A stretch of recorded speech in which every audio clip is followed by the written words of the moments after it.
inatuambia kuna Mafarisayo na Masadukayo. Wale ni walimu ambao walikuwa na dini zao, walikuwa nazo.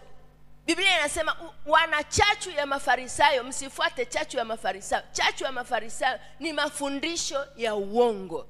Hata sasa ziko dini nyingi ambazo hazifundishi neno la kweli la Mungu.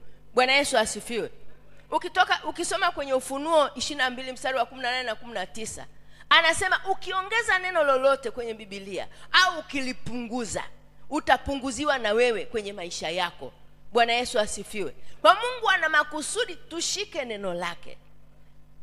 Kitabu kile cha Yohana 15 mstari ule wa 7, anasema neno la Mungu likikaa ndani yako na wewe ukikaa ndani yake, utaomba lolote, kwa sababu neno ni Mungu mwenyewe.